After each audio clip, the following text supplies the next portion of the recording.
चलें, अब दूसरी बच्चियों के लिए संभल जाइएगा। ना मतलब क्या है तेरा कहने का? क्या मैं संभल कर नहीं चल रही? अगर तुझे इतनी फिक्र हो रही है, एक को लेगी बाकियों को भी ले जाओ साथ में, खुद संभालो। ये जो माजूर भाई की जिम्मेदारी मेरे कंधों पर ला दी है ना, मैं इन्हें देखूं या इन बदबख्तों के पीछे भागती फिरूं? कभी जुबान बंद भी कर लिया करो। जो कुछ हुआ है सबकी सुननी पड़ेगी। किस किस से लड़ोगी?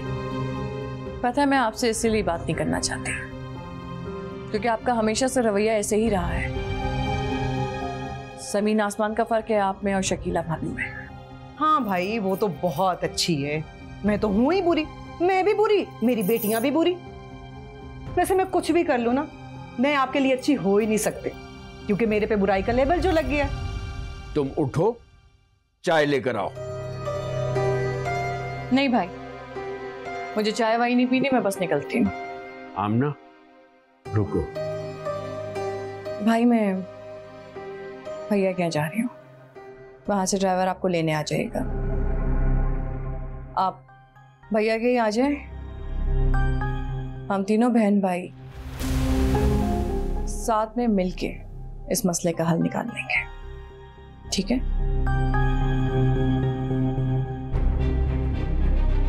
देख लिया अपनी मीसनी बहन को। मेरी बेटी का मसला है और मुझे ही नहीं आने का बोल कर गए। बेटी का वलीमा नहीं करा रही, उसका फैलाया गन समेटने की बात कर रही है। और जिस तरीके की तुम्हारी जुबान है, तुमने वहां कोई ढंग की बात करनी है? हाँ हाँ, सारे ढंग तो सिर्फ और सिर्फ तुझे और तेरी बहन को आते हैं। मैं तो हूं ही जाहिल। आते जाते हर कोई मुझे तो ऐसे सुनाकर जा रहा है जैसे उस बदबख्त को मैंने घर से भगाया। जबर तुझे अल्लाह पूछे।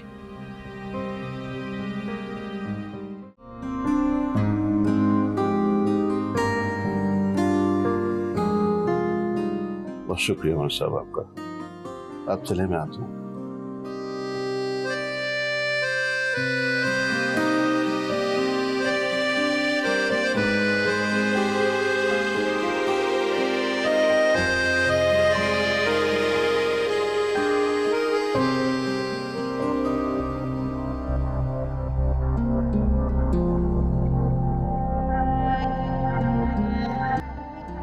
रुखसती हफ्ते को करवा लीजिएगा और बाकायदा तकरीब होगी, उसमें रिश्तेदारों को बुला लेते हैं सब। अब आप जा सकते हैं।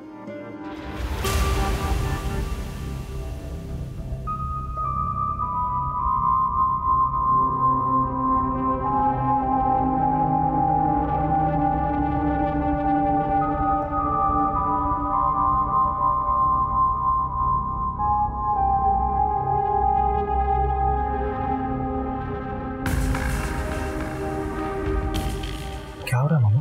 बाहर आओ, मैं तुम्हें बताती हूँ, जल्दी से आओ। अरे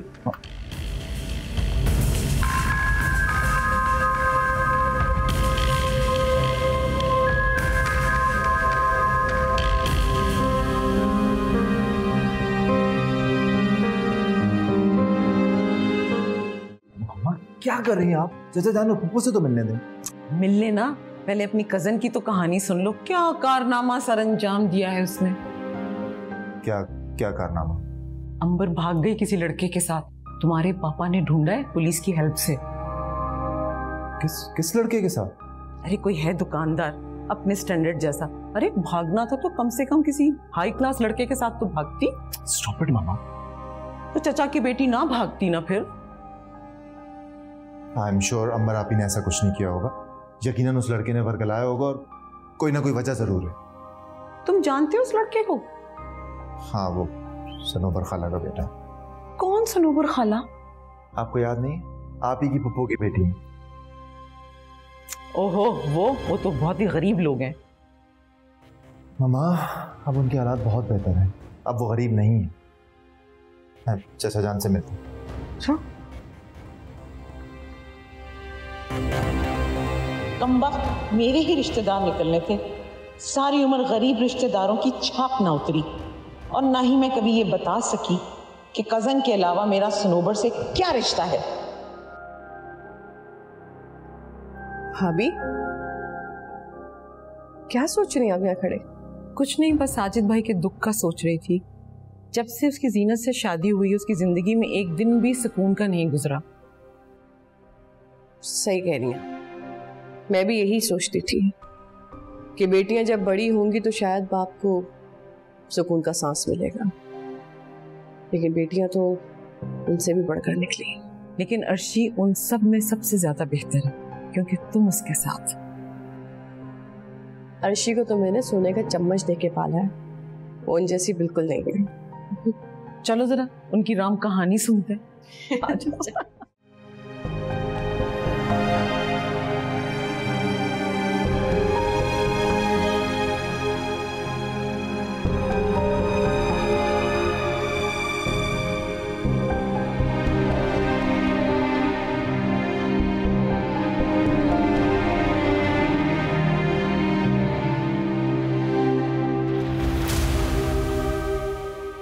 आपा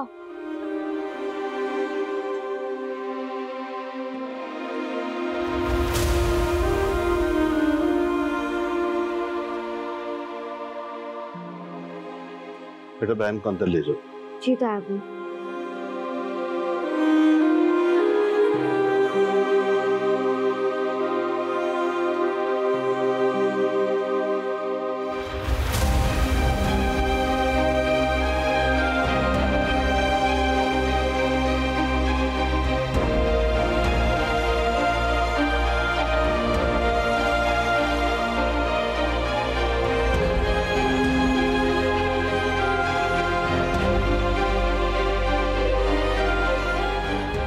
बेटा मुझे एक गिलास पानी पिलाओ। जी तापा भी लाई।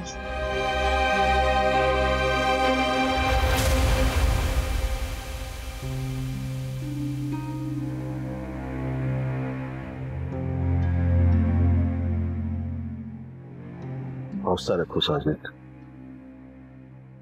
हम सब तुम्हारे साथ हैं।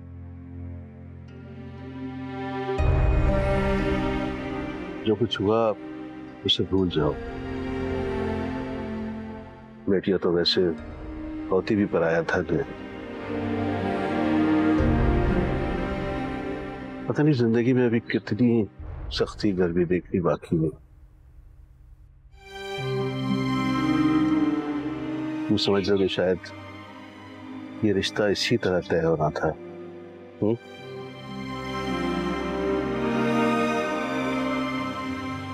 मैं अब इजाजत चाहूंगा, अब सुबह से ऑफिस भी नहीं गया। भाई साहब खाना खाकर जाइएगा।